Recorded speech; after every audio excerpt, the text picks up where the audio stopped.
یہاں تک فرمایا کہ سود کا ایک لقمہ کھانے والا ماں کے ساتھ 36 مرتبہ زنا کرنے والے کے برابر ہے۔ میرے بھائی کو بتاؤ تو صحیح، حاجی یہ کام کر رہے ہیں، نمازی یہ کام کر رہے ہیں، سفید کپڑے ہمارے دلوں کو چمکا نہیں سکتے، خوبصورت لباس ہمارے دلوں کو چمکا نہیں سکتے۔ خدا جس کے ساتھ اعلان جنگ کرے، رسول اللہ جس کے ساتھ اعلان جنگ کرے، اس قوم کو کبھی اللہ کی مدد نہیں مل سکتی، اللہ کی امان نہیں مل سکتی۔ اللہ کے بندوں تو جو تنہائی میں گناہ کرتے ہیں، جو اکیلے میں گناہ کرتے ہیں، اللہ ان سے اپنی مدد کو روک لیتا ہے، اللہ ان سے اپنی مدد کو روک لیتا ہے۔ اس کے بعد دوسری چیز، جو قوم امر بالمعروف نہی عن المنکر یعنی نیکی کا حکم دینا اور بری باتوں سے روکنا چھوڑ دیتی ہے، اللہ ان سے اپنی مدد کو روک لیتا ہے۔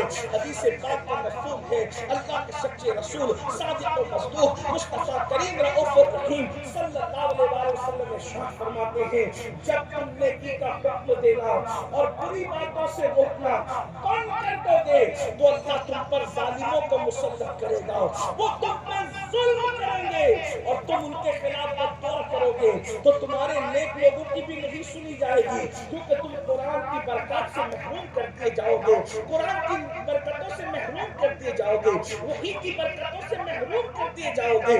آج دیکھ لیجئے ہم میں کون ہے جو نیکی کا حکم دیتا ہے اور برائی سے روکتا ہے؟ ہمارے سامنے جو ہے لوگ گناہ کر رہے ہوتے ہیں، مثال کے طور پر سونے کی انگوٹھی پہن کر کے کوئی آیا، ہم چشم پوشی کرتے ہیں، طوطا چشمی کرتے ہیں، کیوں؟ اگر میں اسے سونے کی انگوٹھی اتروا دوں گا تو پتہ نہیں کل یہ مجھ سے ملے گا کہ نہیں ملے گا۔ مخلوق کی محبت میں خالق کی نافرمانی کرنے والوں سن لو، اس قوم سے اللہ کی مدد روک دی جاتی ہے۔ اللہ اکبر، ہم تو یہ دیکھتے ہیں نکاح پڑھانے والا خود اپنے ہاتھ سے لوگوں کی مربت میں سونے کی انگوٹھیاں پہناتا ہے۔ ہائے ہائے، اقبال نے کہا تھا متاع دین و دانش لٹ گئی اللہ والوں کی، متاع دین و دانش لٹ گئی اللہ والوں کی، یہ کس کافر ادا کا غم زائے خون ایک ایسا کی، مگر ہم اس لیے آپ کے سامنے یہ آواز نکال رہے ہیں، اس لیے آپ کو بانگے درا کے طور پہ بیدار کرنا چاہتے ہیں کہ نہیں اقبال مایوس اپنی کشت ویرا سے، ذرا نم ہو تو یہ مستی بڑی زرخیز ہے ساقی، ہم اپنی قوم کو سمجھائیں کیونکہ قرآن کہتا ہے وَذَكِّرْ فَإِنَّ الذِّكْرَ تَنفَعُ الْمُؤْمِنِينَ، مومنوں کو نصیحت کرو کہ نصیحت کرنا مومنوں کو فائدہ دیتا ہے، نصیحت مومنوں کو فائدہ پہنچاتی ہے۔ تو میرے بھائیوں، ہم لوگوں کو ہر مسلمان اگر گناہ کو دیکھے تو اس کو روکے۔ پہلا اسٹیپ یہ ہے، اگر طاقت سے روک سکتے ہو تو طاقت سے روکو، طاقت سے نہیں زبان سے روک سکتے ہو تو زبان سے روکو، یہ بھی نہیں کر سکتے تو کم سے کم دل میں برا تو جان لو، اور جو دل میں برا جانے، جو برائی کو دل میں برا جانے، اللہ کے رسول کہہ رہے اس کا ایمان کمزور ہو گیا۔ یہ کمزور ایمان کی علامت ہے کہ تم برائی کو دل میں برا جانو۔ جو برائی کو دل میں برا بھی نہیں جانتے، کہیں ان کے ایمان کا طوطا تو نہیں ہو گیا، ایمان تو نہیں ختم ہو گیا۔ آج کون برائی کو روک رہا ہے؟ ہم سمجھتے برائی سے روکنا علماء کا کام ہے صرف، کیوں بھائی آپ بھی جنت میں نہیں جانا، آپ رسول اللہ کا کلمہ نہیں پڑھتے۔ اور تیسری اور آخری بات جس سے اللہ کی مدد مل جاتی ہے، اللہ کے رسول صلی اللہ علیہ وسلم فرماتے ہیں جب تم جان بوجھ کر نماز چھوڑ دیتے ہو تو اللہ تم سے اپنی مدد کو روک لیتا ہے۔ بلکہ حدیث پاک کا مفہوم ہے، اللہ کے رسول علیہ السلام یہاں تک فرماتے ہیں کہ اللہ ان سے اپنی امان کی مدد کی چادر ہٹا دیتا ہے جو جان بوجھ کر نماز کو چھوڑ دیتے ہیں۔ اب یہاں ایک بات میں آپ سے عرض کروں، آپ کہیں گے کہ اگر اللہ کی مدد ہے، اللہ کی امان ہے تو کیا ہوتا ہے؟ چونکہ میں بہت لمبی تقریر میں نہیں کروں گا، کیونکہ مجھے پتا ہے کہ حضور رفیق ملت دن بھر سے مخدومہ صاحبہ کی علالت کی وجہ سے مصروف تھے، اور پھر وہ فوراً سفر ختم کر کے پھر رکے بھی نہیں اور یہاں تشریف لے آئے۔ تو مجھے اپنے بزرگ کی تھکن کا اور ان کی مصروفیت کا احساس کیا، اور حضرت سے بھی ہمیں کچھ سننا ہے، میں نے بھی سنا، تو اس لیے اپنی گفتگو پھیلانے کے لیے سمیٹ رہا ہوں۔ جب اللہ کی مدد آتی تو کیا ہوتا ہے؟ میں نے 3 بات یاد کر دی مدد رکنے کی، اللہ کی مدد۔ اچھا مدد کیسے آتی ہے؟ اللہ کے رسول علیہ السلام فرماتے ہیں جب تک تم اپنے مومن بھائی کی مدد کرتے رہو گے تب تک اللہ تمہاری مدد کرتا رہے گا۔ جب تک تم لوگوں کے دل میں خوشیاں دوڑاتے رہو گے تب تک اللہ تمہاری مدد کرتا رہے گا۔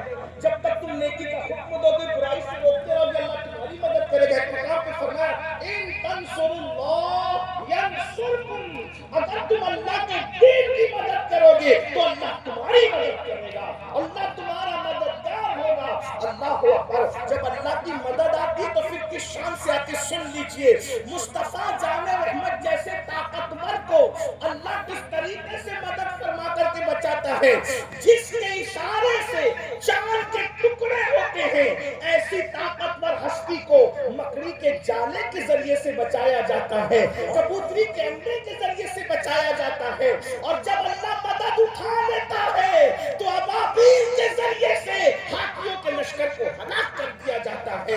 جب اللہ مدد اٹھا لیتا ہے تو نمرود کو لنگڑے مچھر سے ہلاک کر دیتا ہے۔ اللہ کی مدد کی بات آئی، پوری امت اللہ کی مدد کی طلبگار ہو جائے، اور اللہ کی مدد سب سے جلدی کب آتی ہے؟ جب سب مل کر اللہ کی بارگاہ میں توبہ کرتے ہیں، اپنے گناہوں سے معافی مانگتے ہیں، استغفار کرتے ہیں، فوراً اللہ کی مدد کا نزول فوراً ہوتا ہے۔ اور اللہ کی مدد کیا ہے، اللہ کی امان کیا ہے، ایک واقعے کے ذریعے سے سمجھاتا ہوں۔ یہ واقعہ قرآن میں ہے، ابن عباس سے لے کر صاحب ضیاء القرآن تک سب نے اس کو اپنی تفاسیر میں جگہ دی ہے۔ میں ان تفاسیر کا اتنے مجموعہ نچوڑ کر بطور مفہوم رکھنا چاہتا ہوں۔ اللہ کی مدد کیا ہے؟ آج ہماری طبیعت اسباب کی طرف ہے، مٹیریل کی طرف ہے، مادیت کی طرف ہے، روحانیت کی طرف بہت کم توجہ ہے، اللہ کی مدد کی طرف بہت کم توجہ۔ سن لو، اگر اللہ نہ چاہے پانی پیاس نہیں بجھا سکتا، اللہ نہ چاہے کھانا بھوک نہیں مٹا سکتا، بڑی بڑی ڈگریاں لے کر کے دروازوں پر بھٹکتے رہو گے، اگر اللہ نہ چاہے تمہیں نوکری بھی نہیں مل سکتی۔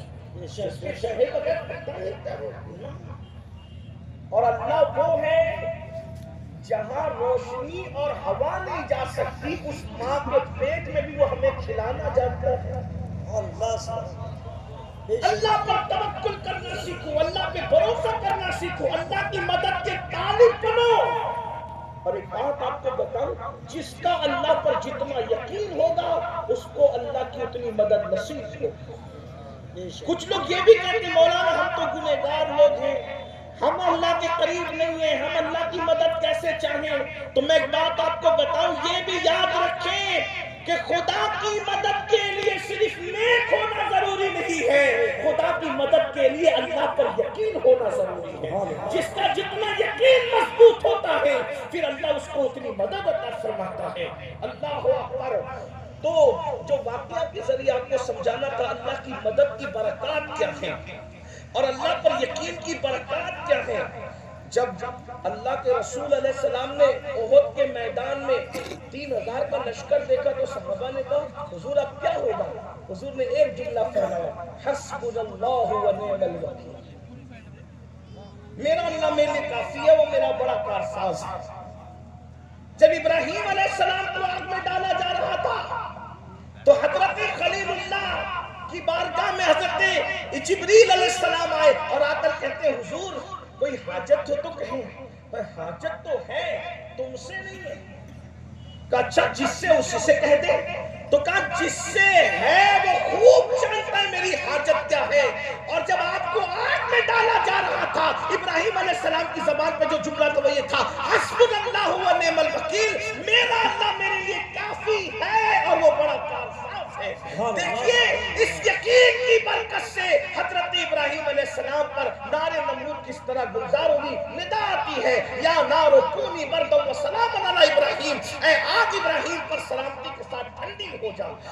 یہ ہے اللہ پر یقین کی برکت، یہ اللہ کی مدد کی برکت۔ تو میں جو آپ کے سامنے رکھنا چاہتا تھا واقعہ قرآن کا تفاسیر کا وہ یہ کہ ایک بہت بڑا دہشت گرد گنڈا ایک بادشاہ گزرا ہے جس کو دنیا فرعون کے حوالے سے جانتی ہے۔ جب بھی فرعون کا نام لو تو لوگ سمجھتے ہیں کہ کون سا فرعون، حالانکہ یہ کوئی نام نہیں ہے بلکہ ایک لقب ہے۔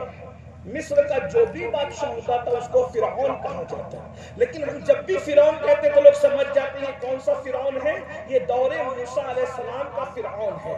تو یہ فرعون نے ایک خواب دیکھا، بڑا ظالم تھا، صدیوں اللہ نے اس کو حکومت دی مگر اس نے شکر کرنے کی بجائے کفر کیا، حتیٰ کہ اس کی حکومت میں یہ اتنا گھمنڈی اور غرور اس میں پیدا ہو گیا تھا کہ یہ اپنے آپ کو خدا کہتا تھا اور لوگوں پہ ظلم کرتا تھا۔ یہ بات آپ کو میں بتا دوں، ظالم سے کبھی ڈرنا نہیں، اس لیے کہ ظالم کی حکومت ختم ہونے کے لیے ہوتی ہے۔ مولا کائنات سید السادات سیدنا علی کرم اللہ تعالی وجہہ الکریم فرماتے ہیں اللہ کافر کو تو مہلت دیتا ہے مگر ظالم کو مہلت نہیں دیتا۔ کافر کی حکومت تو چل سکتی ہے کچھ دنوں تک مگر ظالم کی حکومت نہیں چل سکتی، اس لیے کہ الخلق عیال اللہ، مخلوق اللہ کا کنبہ ہے۔ اللہ کی مخلوق پر جو بھی ظلم کرتا ہے پھر اللہ اس کو مزہ چکھاتا ہے۔ مگر یہ بھی یاد رکھنا، توجہ کرنا، آج کل آپ بہت سوالات کرتے ہو، میں اشاروں میں ایک جملہ عرض کر رہا ہوں، اس کو سمجھنے کی کوشش کرو۔ جب بھی اللہ ظالم سے بدلہ لینا چاہتا ہے تو کبھی موسیٰ جیسے محبوب کو کھڑا کرتا ہے ختم کرنے کے لیے، ظالم کو ختم کرنے کے لیے کبھی محبوب کو کھڑا کرتا ہے، اور کبھی ظالم کو کھڑا کرنے کے لیے کسی مردود کو کھڑا کرتا ہے مختار صفحی کی شکل میں، لیکن ظالم کو ضرور ختم کرتا ہے۔ اگر حضرت امام حسین کا بدلہ امام زین العابدین لیتے تو لوگ تانا دیتے کہ نبی کا گھر تو معاف کرنے والا ہے، اپنے باپ کے بدلے میں 72 کے بدلے میں 1,24,000 کو کیسے قتل کر دیا؟ تو قدرت نے کہا زین العابدین تم گھر بیٹھو گے، تمہاری سیادت پہ تھپا بھی نہیں لگنے دیں گے، اور ظالم کے مقابلے میں ظالم کو کھڑا کر کے بدلہ لے گا، تاکہ سیادت کی عظمت بھی قائم رہے گی، گھرانے کے معاف کرنے کی روایت بھی قائم رہے گی، اور اس کے بعد ہم بدلہ لے کر کے بتائیں گے کہ کبھی ظالم کے مقابلے میں ظالم کو بھی کھڑا کیا گیا۔ لیکن یہ بات مختار جب مقابلہ کر رہا تھا تو امام زین العابدین چپ تھے، تو کبھی کبھی چپ رہنا بھی حکمت ہوتی ہے، بربک کم کیا کرو، ہر بات پہ بولنا ضروری نہیں ہے، ہر بات پر گفتگو کرنا ضروری نہیں، بولنے کے لیے وقت کا انتظار۔ امام زین العابدین نے بولا لیکن وہاں بولا پھر جہاں بولنے کا وقت تھا، اس لیے ہر جگہ بولنے کی ضرورت نہیں، اور میں تو کہتا ہوں بولنے کے لیے علماء پہ چھوڑ دیا کرو میرے بھائی۔ تو بات چلے دور نکل گئی، اب کیا کر رہا تھا تھوڑی دیر میں کہ حضرت موسیٰ علیہ السلام کے زمانے کا وہ فرعون اس کا ذکر کر رہا تھا، اس نے خواب دیکھا، جب ظلم حد سے بڑا تو خواب دیکھا۔ اچھا قدرت اچانک نہیں مارتی، ظالم کو بھی بتاتی ہے کہ ہم تمہیں مارنے والے ہیں، خواب دکھایا اس کو، خواب دیکھا، اچھا اتنا بڑا گنڈا، اتنا بڑا دہشت گرد، اپنے آپ کو خدا کہتا ہے، لیکن اوقات یہ ہے کہ خود کا خواب سمجھنے کی صلاحیت نہیں ہے، اس لیے خواب دیکھا تو لوگوں کو جمع کیا، میرے خواب کا مطلب کیا ہے؟ تو کسی نے کہا بھائی اگر جان بخشی ہو تو ہم مطلب بتا دیں۔ کہا کیا مطلب ہے؟ کہا کہ ایک بچہ پیدا ہوگا اور وہ تمہاری حکومت کو ختم کر دے گا۔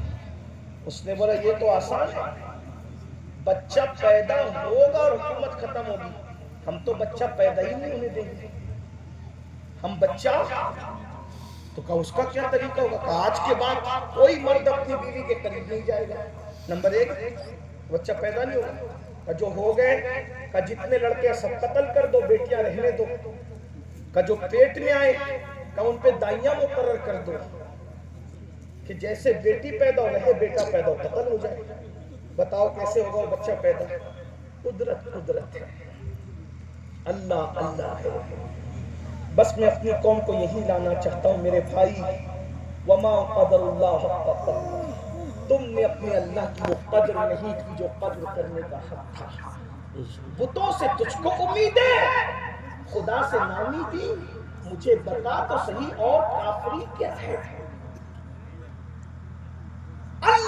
گھر سے قریب ہو جاؤ، اللہ سے قریب ہو جاؤ، اپنا رشتہ اللہ سے جوڑ لو، کسی کا کچھ بھی ہوگا تم محفوظ رہو گے، کیونکہ جس کو اللہ کی امان مل جاتی ہے اس کو کوئی کچھ نہیں بگاڑ سکتا، اس کا کچھ نہیں ہوتا، دشمن بھی محافظ بننے پہ مجبور ہو جاتا ہے۔ ہوا کیا؟ حضرت سیدہ ام موسیٰ رضی اللہ تبارک و تعالی عنہا کے شکم میں حضرت موسیٰ کی آمد ہو گئی تھی۔ فرعون نے وہاں بھی دائی مقرر کی۔ حضرت موسیٰ علیہ السلام کی امی کا اخلاق اتنا اچھا تھا کہ فرعون کی مسلط کردہ دائی حضرت موسیٰ کی امی کی سہیلی ہو گئی۔ جب حضرت موسیٰ کی پیدائش ہوئی تو حضرت موسیٰ کے چہرے پر نبوت کا جو نور تھا، دائی اس پہ شہدا ہوگی۔ کہا یہ بچہ ہم نے قتل نہیں کرنا۔ کہا کیا کرنا پھر؟ کہا بکری کا بچہ ذبح کر کے ہانڈی میں ڈالیں گے اور فرعون سے کہہ دیں گے ہم نے بچہ ذبح کر دیا، بچے کو پالیں گے۔ دائی اس کی پلٹ گئی۔ اللہ کیسے دل بدلتا ہے، اللہ کیسے دلوں کو تبدیل کرتا ہے۔ اللہ نے جو کرنا ہے وہ کرتا ہے۔ میرے بھائی کیوں پریشان ہو؟ بس اللہ سے قریب آؤ، اس کے قریب آؤ، اس سے رشتہ جوڑو۔ بہت دور ہو گئے اللہ سے۔ ہاں فیس بک کے لیے تو ٹائم ہے، اللہ کے لیے ٹائم نہیں ہے۔ واٹس ایپ کے لیے تو ٹائم ہے، اللہ کے لیے ٹائم نہیں ہے۔ دوستوں کے لیے تو ٹائم ہے، اللہ کے لیے ٹائم، اللہ کے لیے ٹائم نکالو، رو گر گراؤ، اس کے گھروں کے قریب آؤ، اس کی مسجد کے قریب آؤ، اللہ رب العزت سے رشتہ جوڑو، اس کے قرآن سے قریب آؤ، اس کے دین سے قریب آؤ، اس کے محبوب سے قریب آؤ میرے بھائی۔ پھر دیکھو کیسے حالات بدلتے ہیں۔ اس نے ہانڈی میں بچہ ذبح کیا اور ذبح کرنے کے بعد لے جا کر کے رکھ دیا۔ حضرت موسیٰ کی بہن بڑی ذہین تھی، انہوں نے کہا امی ہم نے بہت بڑا کام کیا ہے، اگر فرعون کے جاسوسوں کو پتہ چل گیا تو پہلے تو ایک جان جانی تھی، نوزائیدہ بچہ، لیکن اب 4 جانے جائیں گی، تم بھی مرو گی، میں بھی مروں گی، دائی بھی مرے گی، بچہ ہی مرے گا۔ بچے ہوتے ہیں اور اس کے جاسوس بڑے خطرناک ہیں، اس کا جاسوسی نظام بڑا خطرناک ہے۔ تمہارے نے کہا کیا کرنا پھر؟ کہا ایک کام کرو، یہ بچے کو گھر سے نکالو۔ غور کیجیے، یہ بچے، اب وہ بہن کو تو یہ کہنا آسان ہے کہ بچہ گھر سے نکالو، ماں کے لیے آسان تو نہیں۔ بہن ہوتی ہے، وہ بہت پیار کرتی ہے، لیکن ماں پھر ماں ہے۔ میرے بھائی خدا نے اپنی رحمتوں کا مظہر بنا کر ماں کو پیدا کیا، یعنی اگر اللہ رب العزت کی